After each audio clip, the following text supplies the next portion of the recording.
दोस्तों, आज की कहानी है काश माँ तुमने मुझे सही सीख दी होती। दोस्तों, कहानी शुरू करने से पहले अगर आपने चैनल को सब्सक्राइब नहीं किया हो तो कर लीजिए ताकि आपके पास पहुंच सके हर नया वीडियो। निधि की आंखें भर आई थी। उसे ये बात सच लगने लगी थी कि वह शायद अपना दिल खोलकर क्यों न दिखा दी। वो कभी भी अपने ससुराल में वो अपनापन नहीं पा सकती।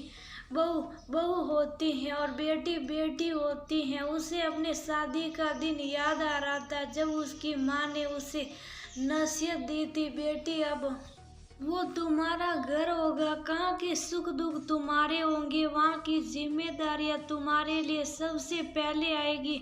तुम्हारे सास ससुर तुम्हारे माँ बाप जैसे और तुम्हारी ननद बहन सबको दिल से अपनाना, किसी का दिल न दुखाना, सबकी इज्जत करना, सबको सम्मान देना और प्यार से रखना। क्या जो नसीहत एक नई दुल्हन को अच्छी बहू बनने की मिलती है, ससुराल वालों को भी मिलती है। क्या कोई उन्हें नसीहत देता? अब आपके परिवार में एक और सदस्य जुड़ने वाला, उसे समान प्यार और इज्जत देना, उसकी गलतियों को माफ करना और उसे दिल से अपना लेना। निधि को ये बातें याद करके खूब रोना आ रहा था। वह कुछ भी कर ले कम ही पड़ जाता। निधि का बेटा 5 साल का हो चुका और निधि अब काम पर जाना शुरू करना चाहती, लेकिन उसकी सास ने उससे कहा, बहू बच्चे को छोड़कर काम पर जाओगी तो उसे कौन संभालेगा? मेरी उम्र हो चुकी है, मुझसे न होगा और मैं मेरे पोते को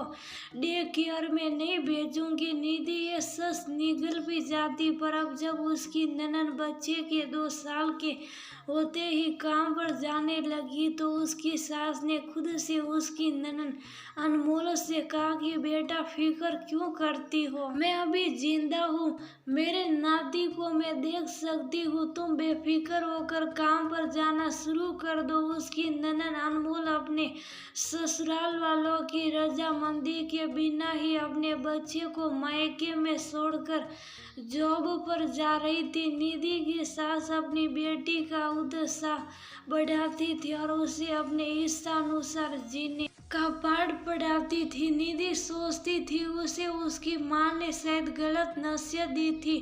उसकी माँ ने कभी उसे आत्मनिर्भर होकर खुद के लिए जीना नहीं सिखाया। काश माँ तुमने मुझे सही सीख दी होती। तुमने तो मुझे कुछ नहीं सिखाया। अच्छी बहू, पत्नी, भाभी, बेटी तो मैं शायद बन भी गई, पर मेरा अस्तित्व इन सब के बीच खो सा गया और सारे रिश्तों को मैं संतुष्ट भी नहीं कर पाई।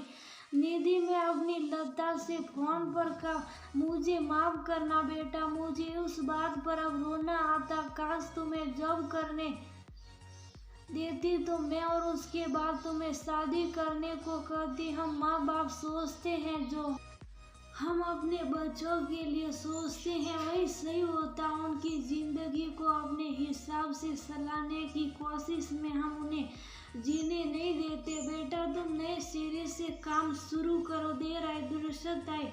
सुमनी को मेरे पास छोड़कर काम पर जाओ, तुम्हारी माँ अभी जिंदा है। निधि को माँ से बात कर हिम्मत आई। उसने अपने पति कमलेश और सास से कहा, कमलेश बात पैसों की नहीं मेरी इच्छा की है, मैं भी काम करना चाहती हूँ।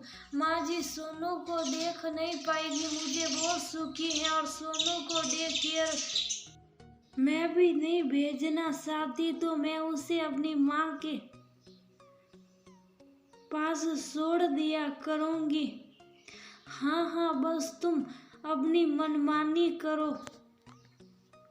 ये नसीहत तुम्हारे मायके से आई होगी।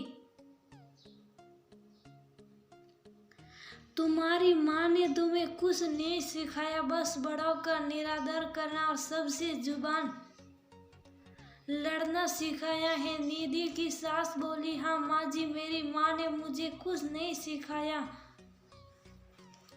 काश पहले ही खुद के लिए बोलने की सीख दे देती तो बहुत पहले ही मैं काम पर जाना शुरू कर देती। कमलेश मायूस माजी सोनू को नहीं देख सकती।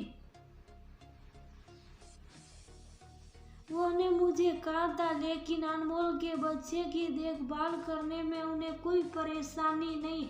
बेटी काम करे तो उसे उत्साहित करते हैं, लेकिन बहू करे तो वह बागी बन जाती है।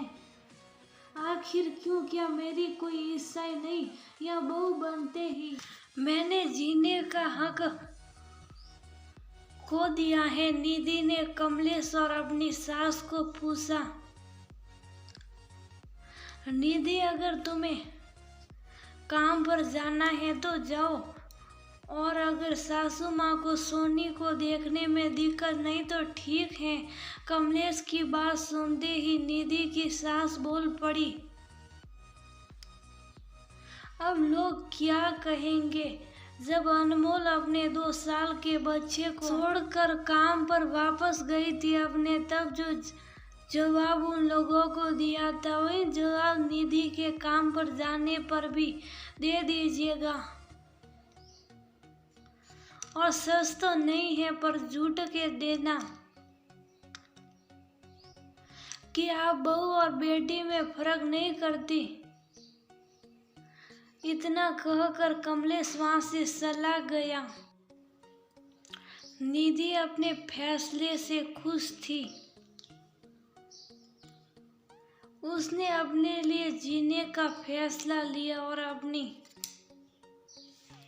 इच्छाओं को आगे रख कर आगे बढ़ने का सोचा।